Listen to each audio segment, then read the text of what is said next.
Awesome. Well, Eric, grateful to have you on today. So today we have Eric Buckley, right? Is that how did I pronounce that correctly, Eric? That is correct. Okay, perfect. So Eric's going to join us today. Eric, tell us a little bit about tell our listeners who you are and kind of where you're from. Well, I'm a marketer and I grew up in Arizona, moved to Utah about a decade ago. Won't ever go back. To Phoenix? But Was it the Phoenix Mesa area? yes, it was. It was that East Valley. And as great as it is, and as much family as I still continue to have there, I will never move back. Yeah. Well, Utah has just been a dream. Yeah, Austin and I have both spent many summers in the Phoenix area and exactly right. Mesas, so we So you're know that. crazy. Yeah. Well, so here's the deal. We sold pest control because the bugs are so bad there. You have to have it, Oh, but they're only there yeah. when it's hot. So guess who was out there? Us every year. And I will never go back to Phoenix ever again. Oh my Let goodness. alone knock doors. We were just Yeah. always shoot off. It was a whole thing. I love So and hate Arizona. so I understand, Eric, your love for Arizona, but the need to live in Utah. I think we're all in Yeah, Utah as well. So that makes a ton of sense. that's right. I have a rule with my family that no one's allowed to die or get married outside of the months of November to February. Otherwise, I'm not attending. Oh, so what's funny is I would leave Rexburg, Idaho in April, and I would come home in September, and Rexburg's in -20 Oh some days. So yeah. I would go to the coldest Oh of my colds and the goodness. hottest of hot. So that makes a ton of sense. So yeah, they're not allowed to get married or to have any family events anytime That's in those right. summer events. That makes sense. So that's awesome. So, That's Eric, do crazy. you have any kind of like technical background? Because I feel like a lot of people who are going to start these companies usually have some major specialty, whether it's in marketing, sales, or technology. Where do you sit? Well, it's funny. So no, I don't. I can't. I couldn't code something to save my life. But from the very beginning, out of graduate school, I've worked for tech companies. So I started with IBM, and this is back when IBM was one of the largest companies in the world. And from there, I've stuck in IT. I really enjoy IT. I think it's a very interesting place. Well, it's very diverse in terms of not just the individuals, but also the solutions that are out there. I think software really can benefit and just improve lives, let alone build companies and so forth. So, B2B, B2C, wherever it is, software has been such a wonderful blessing for all of us. It's been Mhm. incredible. I am one of those individuals that can remember because I grew up during that time in which the phone was connected to the wall and the limitation of that phone was the length of the cord. Mhm. So now that the fact that my phone has everything under the sun inside of it, it still makes me giddy. I still laugh about it and smile about it. How wonderful it is. Or But how about yeah, our need for internet, and we couldn't be on the internet and be on the phone at the same time? Remember those days? I do. yeah. Oh no, I. Oh, boy, do I. Um, you know, I'm really dating myself, but one of my favorite television shows of all time is Magnum PI. I'm talking about the original Magnum PI, okay? And now and again, my wife and I will throw on in DVDs because we have the collection of Magnum, and we'll watch a couple of episodes, and it's so fun. And it's so amazing how much we don't what they did not have because you thought, Mhm. well, they have a question, they just pull out their phone and Google that. Yep. And it's just the inability to do that.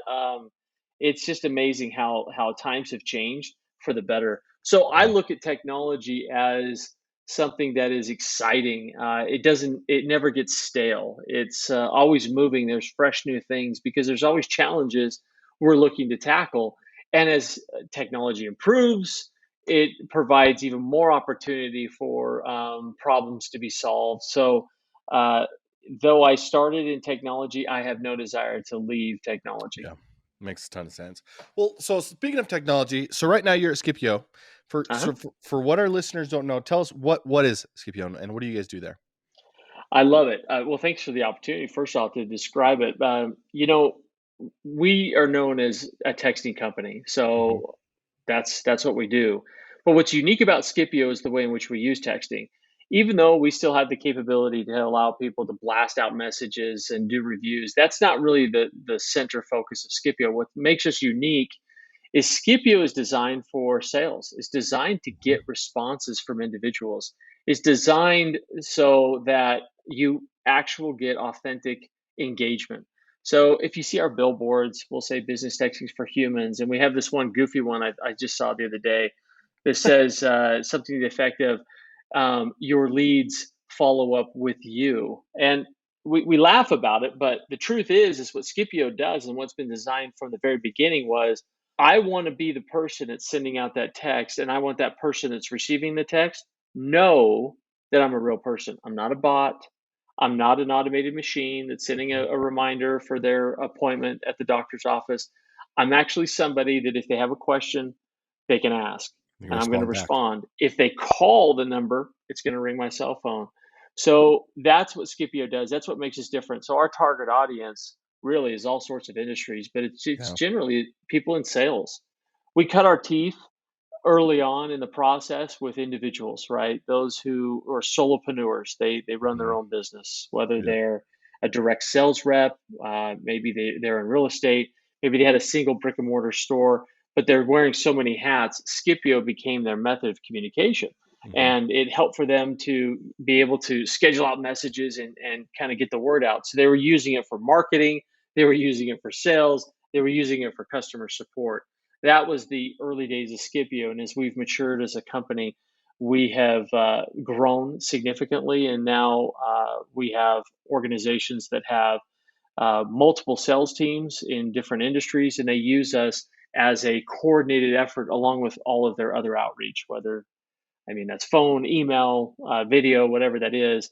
Skipio is a part of that because they get great response rates from using our platform. So that's a little bit about what Skipio does. We're in the texting environment, but really our passion is helping businesses get people to respond to them. So who knows? Maybe eventually we'll do holograms, but for now it's texting.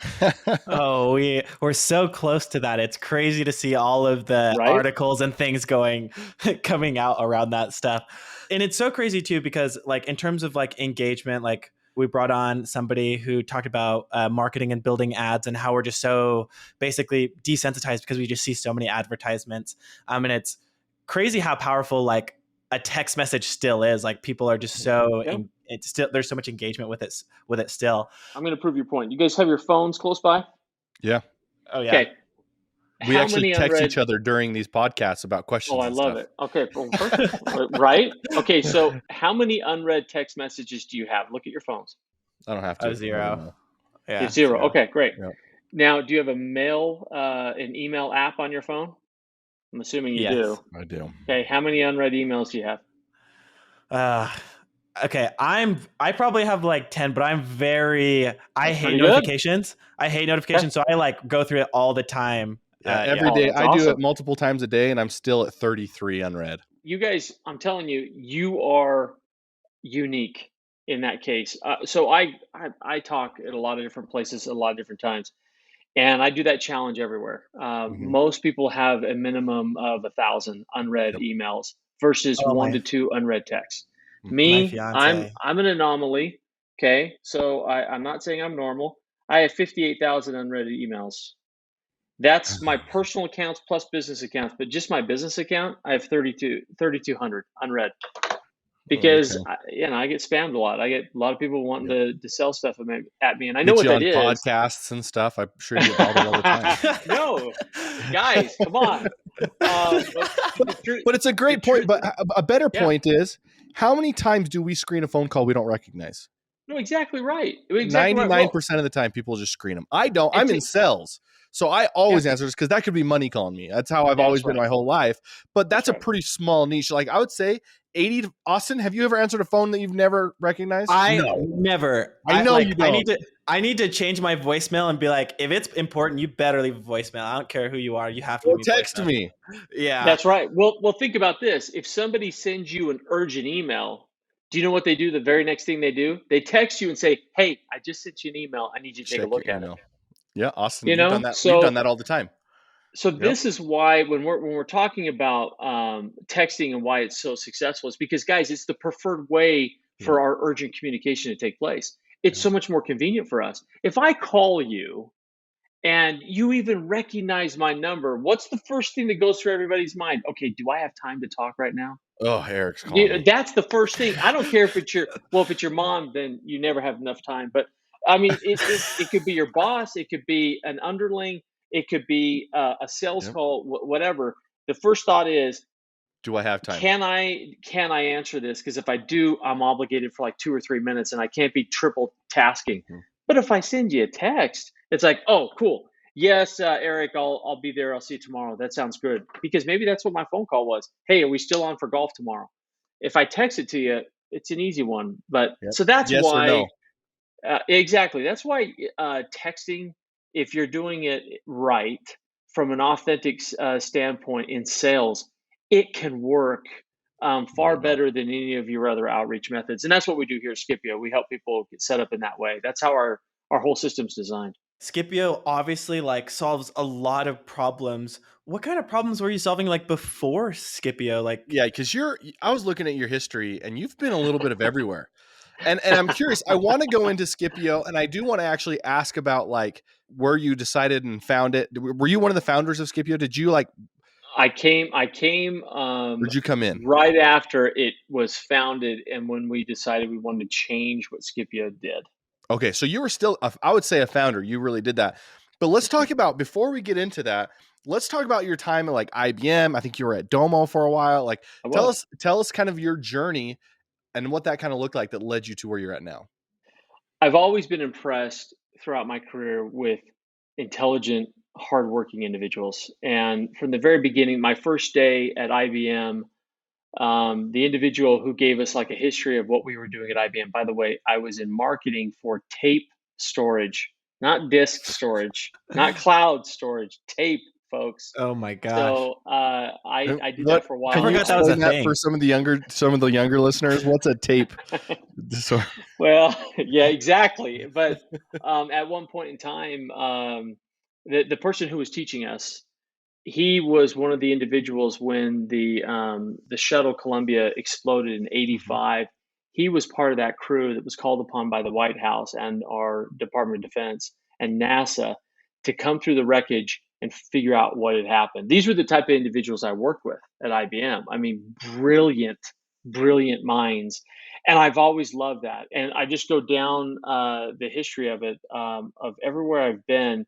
That's where I've loved working. I love working with individuals who are entrepreneurial at heart, but yet they're brilliant and and they're willing to change and modify for the betterment of their idea, their product, their company, their people. I love being a part of those. And so, if you look at my resume, it's chock full of those type of opportunities. One, just a real quick one: Wise Food Storage. I was with that organization. I love the founders. That we've still remained close friends. They live in my neighborhood. Just fantastic individuals that had an idea, executed really brilliantly upon that idea, and just love being around it. When I was at Domo, everyone knows Josh James, the founder of Omniture, along with I think John Pistano with Omniture. But again, a brilliant mind, a visionary, people who they have an idea and they are relentless at chasing it. When I was at Nuvi, it was interesting because I joined Nuvi towards Nuvi had been around for 2 or 3 years, and I came over to work with them, and it was a good company. Really enjoyed it. Keith Nellis at the time was the owner, and was working with some individuals there. Really enjoyed the people. We were going to be acquired, and I met with the new CEO about a month and a half or so before the acquisition. And he said, "Hey, I'm interested in retaining you. I want that. Would you want to stay?" And I said, "Well, tell me your vision." So he outlined it. I liked it. I liked what he was saying. I thought it was great. But I asked him, I said, "Hey, listen, I want to have the opportunity to pick my team. So I know that you want to come in and reduce expenses, but there are some people and some talents that we need to retain, and I want to be have that opportunity." And he said, he would at the time. I'm leaving names out to protect the innocent. But when that deal went down, I happened to be in DC at a conference speak on behalf of Newbie. And I was getting text messages and says, "Hey, something's going down today." I'm like, "Wait, what? It's not going to go down right now." And it was, and I couldn't get a hold of anyone because they were literally signing papers and they couldn't say anything because they were kind of in this quiet space. So that was very frustrating for me. And so by the time I landed back in Salt Lake City, I got a lot of texts from people that were let go, and I immediately started trying to find them jobs. And there's a reason for this story. When I was reaching out and trying to network with individuals that I knew, I was trying to get placement for people that we had to let go. And I came across an individual, good friend of mine, who said, "Are you looking to leave?" I said, "No, I'm fine. I'm good here." "Okay, but I know a person that needs some help with their company, and this guy's amazing. You need to meet him." I said, "I'm really not interested." He said, "Oh, okay, just look at it as a networking deal." So I said, "Okay, what's his name?" His name was Nick Greer. I said, "Okay, let's go." So Nick and I scheduled a meeting to come down to his place at Skipio and meet for 20 minutes. It was going to be a quick little thing. They were just up the road from me. So in that meeting, gentlemen, it blew my mind. Um, First off, within the first 2 minutes, we realized we were from the exact same town in Arizona. We went to the same high school. He knew my wife, and I knew his family, and I didn't even put two and two together before that meeting that that's the same Greer family. But we just clicked, and I had no idea what Scipio even did, but I knew I wanted to work here, and I felt like I want to be with, again, an entrepreneur, someone who has an idea and wants to go execute on that idea. So shortly thereafter, I met all of his team, his leadership team, and joined on. And I came over to run marketing, and then it became marketing and sales, and then it was marketing, sales, and engineering, and then it was. He sat me down one day and he says, "Listen, I've bought this other company called Built. I'm just starting it, and I think there's great potential there." And I said, "Well, you want to leave and go run Built?" He says, "I need to." And at the time, it was uncomfortable because we were just launching something great, and we felt like we were building Scipio back to what it needed to be not only competitive but thrive. And but he says, "Look, you can do it." I'm like, "Okay." And it was at that time when I realized, um, we have really great, talented individuals here that Nick kind of brought together. Everyone here has that entrepreneurial spirit. The entire leadership team is that way. We think that way. We don't think of what is, we think of what could be. And so we started looking really hardcore at our product and saying, how do we change this to make it something that is not only different and unique, but could make other companies very successful? And people aren't looking at it that way. And so when we took that approach, it was amazing. It just took off from there, and it's been growing ever since. And Nick has been amazing at still providing leadership This is the and Nick help. Greer of Built Bars. Is that who we're talking about right now? That is Nick correct. Nick Greer, who in one day put his huge company in a all over the world by, I don't know if you know this, Austin. Nick stood up in the middle of BYU football practice, or they had their team meeting, and he hired every single walk-on player who doesn't get a scholarship or anything and offered to pay for every single one of their college tuitions because now the NCAA allows players to be paid. So he stood up. We're going to pay for every single one of your guys' tuition. And that has been retweeted by some of the biggest athletes in the world. It was all over ESPN, is all over. In one day, Nick literally took Built Bars to the moon, right? With Oh, yeah. one really cool. So like, it sounds like, and this is actually kind of what I wanted to get to. And this is something that our listeners, I think, can really relate to is you need to surround yourself. And you even said this, surround yourself by people who are really smart. You do. Right. And like, and so when it comes to looking at a team and bringing those people on, what do you see in them? And how do you know, like, hey, meet with this guy, just meet with this guy, and you met with him and you knew, what was it? What did you see in that partner that really was like, this is going somewhere? When we talk to people, even if we're bringing on someone new, or if we are, maybe entering into a partnership agreement with some of the individuals, we kind of go about it I don't know. I don't know if it's wildly different, but what we're looking for is we're looking for people who aren't afraid to change, and people who aren't afraid to express a vision that is wildly crazy. Let me give you a quick story, okay? So last summer, as we were in the middle of this great change and we're getting closer and closer, I got a call from a local CEO, and he says, I want to talk to the president of Skipio. So we get on this call, and he says, hey, I have one of your old sales reps. He used to work for you. I said, that's great. Oh, that's a good guy. So, I said, yeah, thumbs up. And he said, no, I'm calling because he's beating all of our other reps and he's outperforming them, and he's only been with us for a few months. And when we sat down and we said, okay, tell us what you're doing different, he said, I'm not doing anything different. This is kind of who I am, and I'm really good. And they said, no, there's something different here. He was using And Skipio. He's texting his clients. yeah. So he says, okay, here's the truth. I'm using Skipio. And they Oh, said, it really what was. do you mean you're using Skipio? He's like, yeah, I'm using Skipio to help me in my sales. And they said, what is that? He says, well, Skipio is a texting platform, blah, blah, blah. And these guys, the CEO says, Eric, you don't understand. We have like 3 other texting platforms. And we told him, says, well, we already have X and Y and Z. Why aren't you using those? Because those don't do what Scipio does. Mm-hmm. And here's why I'm telling this story. I'm not trying to brag about Scipio or try to sell you Scipio. I love that this CEO is like, wait, what? You mean there's something that I haven't even considered that's outside the box that my IT department or my marketing team says, okay, here you go. Here's your tools. Go get them. He's thinking, I want to look at everything and I want to look at anything. So he wanted to reach out and talk to me and say, tell me what this is. Tell me what this looks like, because I want all of my people on this. So I love having those type of discussions, and those are the type of people that we want to bring on board to Scipio. We want to bring them and say, okay, what is it that you think this should look like, and then let's change it up and let's go something different. So when I that's how Nick is, and those are the type of people that we have brought on board.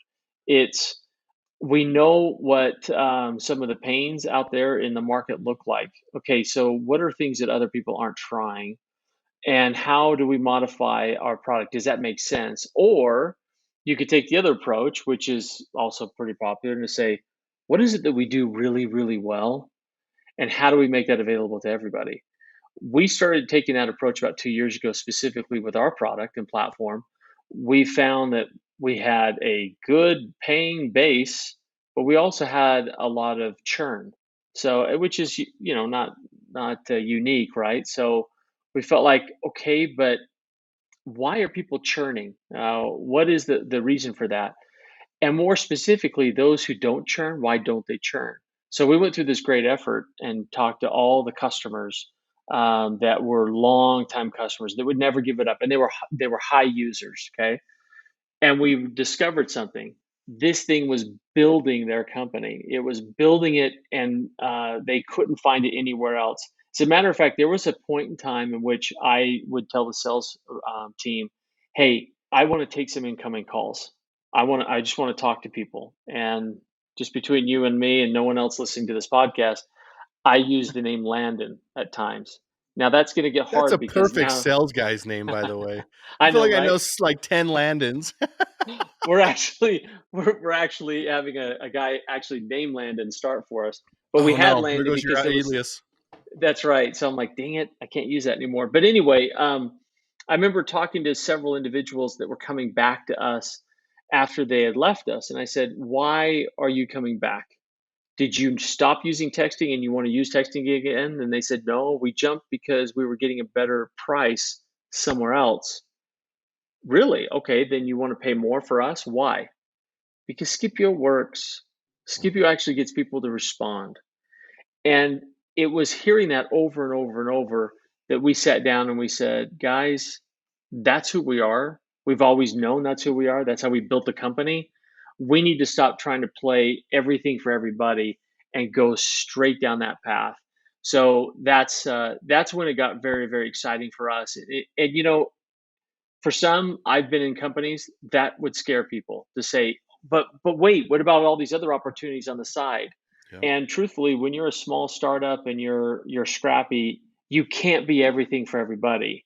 You have to kind of pick what you do very, very well and double, triple down sometimes on that idea, that effort, that audience, that user group, whatever that is, and establish yourself. And that's what we have been doing. That's what we've done. And I feel like we're seeing great payoff now because we're seeing in the market and those who are in the texting space, no, Skipio is for sales and it gets responses from individuals. This is how I get engagement, and my whole team can use it. So it's been pretty exciting from that standpoint. It's something that we like repeat over and over and over to the new people that are coming in and building their products. It's our first, 3 or 4 calls are just all about refining and refining like a specific target and building a segment, something that we can actually refer back to as we're building this product roadmap. So we can focus on that one like specific thing and see if it's like working or not, or at least get quick and iterative feedback. But really like niching down, understanding what you're good at, like goes a long way. But for those people just getting started, it's hard to do that. What advice would you give them outside of, it's just the thing to do to really encourage them to focus on one specific thing and to lean in? Okay, I love what you're asking here, Austin, because to be truthful, there are some things you have to have. You can't just have a commitment to do it. There are a couple of things that's going to be required. Number one, you have to have a partner and or customer that is willing to go through some painful steps with you and provide you truthful feedback. So whatever that looks like, you could have that could be a group of people, it could be one big customer. It needs to be someone that is paying you for your solution, but is willing to go through the pains of that alpha slash beta mode. That's the only way that if you're focused, you're going to get better because it's in real application. Look, talking about smart people and creative people, they're not more creative or have a higher intellect than a large group of people who are smart and creative. So if you're just sitting there debating those ideas with your head developer or your head of product, and you decide, no, this is all we're going to do. We're going to focus, focus, focus. There has to be a time in which you are comfortable bringing somebody in that's from the outside, that is using it in live scenarios, whatever that looks like, and is willing to tell you the truth and is willing to go through some painful things with you. Not use it and then dump it, but use it and say, switch this, then do this. So that's number one. You have to be of that mindset. The other thing is we talk about being committed to your idea, but don't die on the full details of that idea. What I mean by that is if you find that something is not quite working that way, there's different ways to go about something and still remain true to your vision, still remain true to your idea. You have to have a little bit of flex in that steel, if you will, just a little bit, enough give to say, okay, that isn't the right way to do it. Maybe I need to change. And the faster someone could do that, the more success they'll have down the line. We always talk about fail fast. Well, in that whole fail fast, you have to be willing to fail and then recognize that it is a fail and move on. Not try to say, no, it was a success. We just got to keep doing it over and over and over and over. No. So like whatever it was, then move along. So that mentality to I need to have a partner with me, a partner that's going to be honest and true and actually use it in that space. And then the idea of failing fast. And the other thing that I would say is don't be over influenced though. And this kind of goes against the first point, but okay, take it with a grain of salt. Don't be over influenced by one or two things. Sometimes companies, small companies especially, can be bullied around and they can lose sight of their vision and lose sight of their idea because now they're custom building something because they're custom building only for one. So when I said in that test scenario, when I said you have to have a partner willing to do it, you could have a group there. But if you're going to have a group, make them diverse. Different industries, different type of individuals, different maturity levels within that, different use cases, if you will, but all along that same idea. Because in that third space, if you're finding yourself designing just for one type one person, what you're doing is you're doing custom software, and you're going to struggle mightily when it comes time to go to a larger audience, and you'll be frustrated, it's really demoralizing as well for your development team, for your sales folks, etc. So that's what I would suggest is you're building from the beginning and you're starting your technology, find those three things and make them an absolute requirement for your team. That's going to happen. And it sounds easy. It's not. I was going to jump right to that of like people coming in, and you're using them as like a focus group. Like when you have a large focus group, you start to get a lot of tickets, like a lot of new ideas, and balancing that can be both like you can have a bunch of wins, but you can also bear yourself too. And so I love that you brought that up. But I have a question in terms of, you brought up managing like your development team and keeping them happy, and like really just controlling everybody who's working on your product. What advice would you give to people who have those larger teams when it comes to like managing those and pivoting in the product and stuff along those lines? There's so much to start from. Let me start here, and this is something I learned from Nick, by the way. I'm going to show this to you. You're not going to be able to see it, and the people on the podcast won't be able to see it, but this is Eric Buckley's strengths. Okay, when I first joined, we took an assessment. It's the Clifton Strengths from Gallup. So anyone can do this. Anyone, and by the way, I have since convinced several companies to go about this process as well. So in the interview process, a candidate takes this assessment, meets with our strengths coach to understand themselves. The Clifton Strengths are a little bit different than some of the other assessments or personality tests you might take, but really it tells you how you think. It's individualized. It does not qualify someone to work at Skipio at all, but it helps us, meaning me and the leadership team or their direct manager or their cohorts and their peers. It helps us understand how that person thinks, so that if there's something we need to get done and we want to go about it one way, and we look and say, well, that person naturally does not think that way. Okay, then let's not do it that way. Maybe we need to adjust ourselves. So from the very beginning, we understand who we are. We know who we are. Okay, so when you ask how do you manage these things and how you keep everyone excited and engaged in the process, and also they're willing to go through pain in order for the reward. How do you do that? We start by knowing who we are, and that all of us know who we are. That strengths picture that I just showed you, we all have it on our desk. We have a software platform that we share amongst each other, so you can actually see everyone's strengths all the time. So that is key. First, we're open and we're available, if you will, in showing people what our personality looks like. Second, this is going to blow people away because we didn't think it was possible.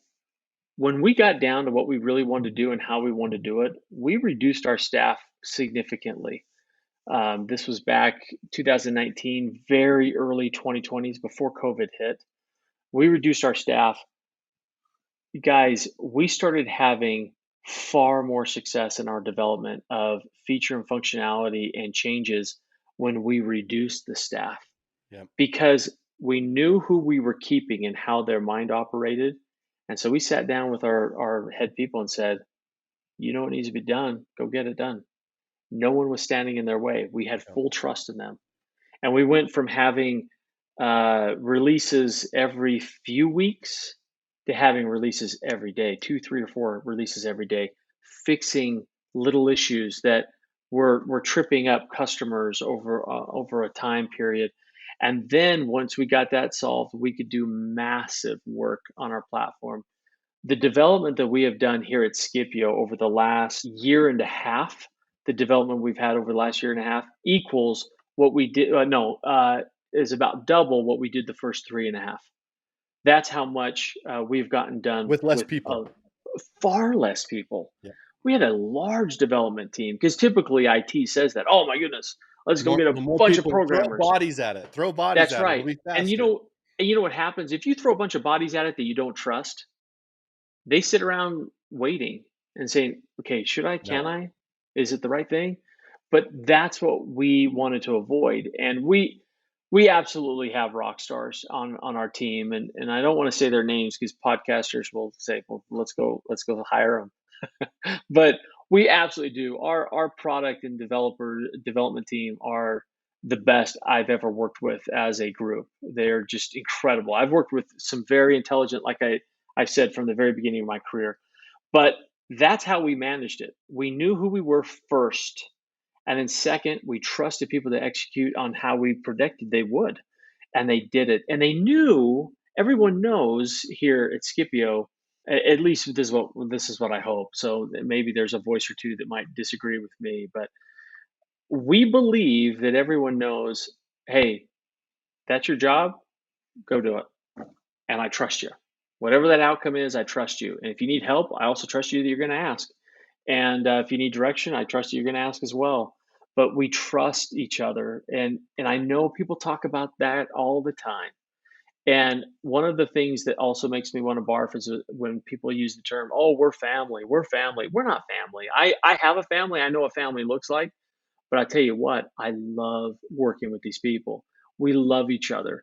And when there is something wrong, we huddle and we get over that quickly because it is that trust, that kind of love between us that helps us manage those expectations and move forward. So I believe it is because of those things of how we've been able to develop quickly. So here's my quick advice I would give to anybody who's struggling to build culture within their development team and an expectation to move quickly and an expectation to be, adaptable, according to market is number one, treat them as founders, treat them as individuals that need to see the vision of what needs to happen and give it to them because it's hard to operate if you don't know the end game. That's number one. Number two, trust them to execute along that.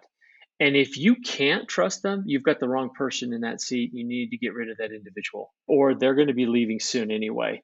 So that's how it would start. And how we have learned to trust each other is, again, from the very beginning, we know who we are. We know our strengths. We know our blind spots. So it becomes easier to put yourself in that mindset of, all right, I'm going to tell them the whole vision. We're going to tell them what we want to do and how we're going to execute. And then I'm going to trust that they can get it done. And I think that's so important because I've worked for a couple of big tech companies and they can't pivot because they're so bloated and there's so much red tape. Yeah. And it really just comes down to that trust, right? Like, hey, I trust you to make this pivot and just go do it. And people will go get it done. But when everybody's asking for advice or permission to make little changes, it just slows everything down. And I feel like that's a really, really good piece of advice, specifically for the developers. Austin, would you agree? Like, I'm not a developer. I'm like you, Eric. I don't touch code, but I've seen it. I've seen a third person looking at it and see you seem to move faster when your teams were better. And Austin, I think you can kind of attest to that. Well, I mean, we've experienced it right now. Like one of our biggest value proposition as a development agency is communication, speed, and quality. And as we've started to scale our development team, our management team, things have started to take a lot longer. And I am personally always looking for ways to trim the red tape because I think at the end of the day, when you can just go to someone and say, hey, like, go do this, because like you bring them in because they're good at what they do. Like we don't need all of the other red tape BS. Like we just need to get it done and do what we're good at. Right. And getting in contact with people, the bigger the company, the longer it takes and stuff like that.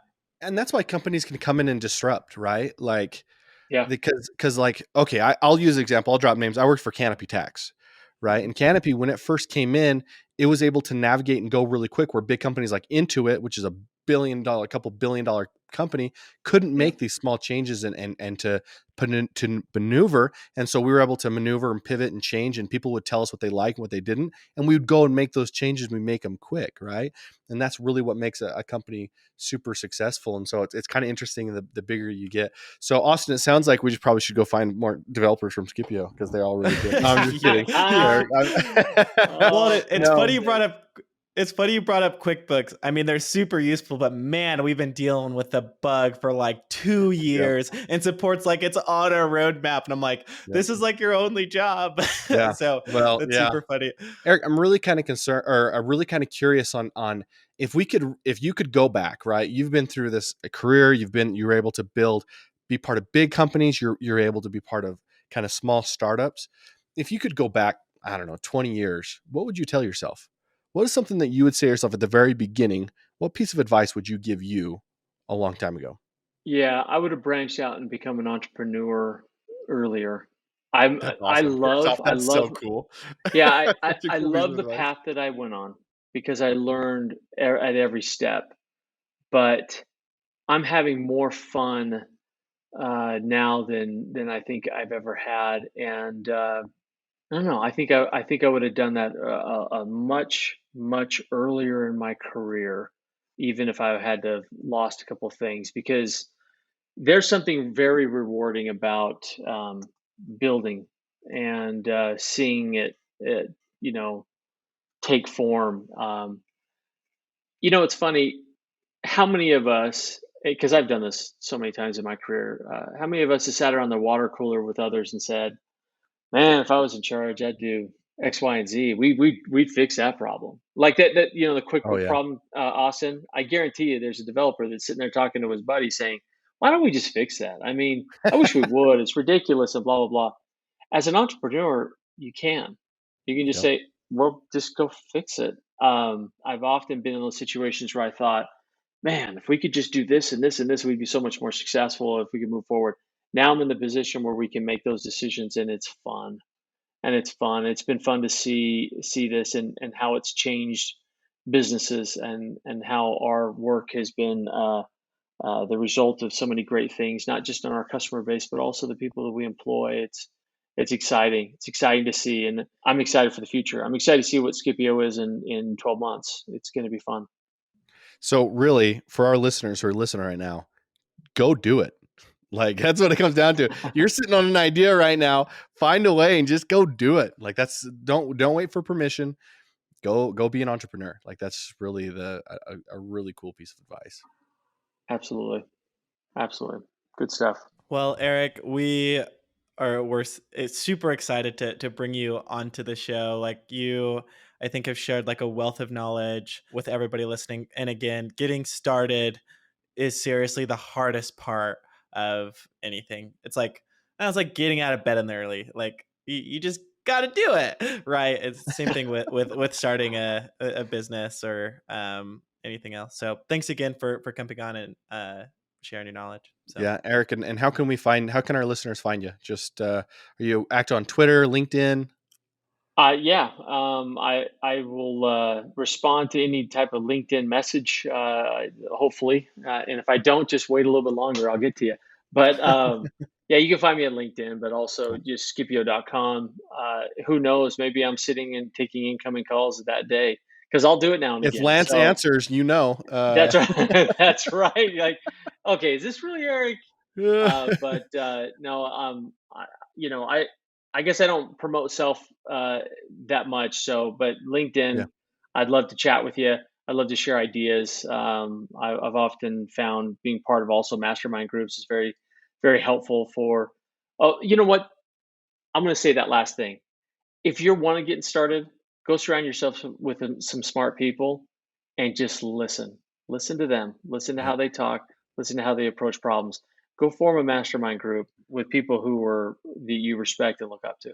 So Now we know what's next. I love that. Eric, when's your book launching? Because it sounds like there's got to be one coming soon. Needless to say, when you held up that plaque that said your strength and stuff, I thought it was a book cover, honestly. So, well, shoot. Well, maybe I should. there it There's too is, much right to do there. right now, guys. Too much to do right now. I love that. Yeah, awesome, Cool. Eric. Thank you.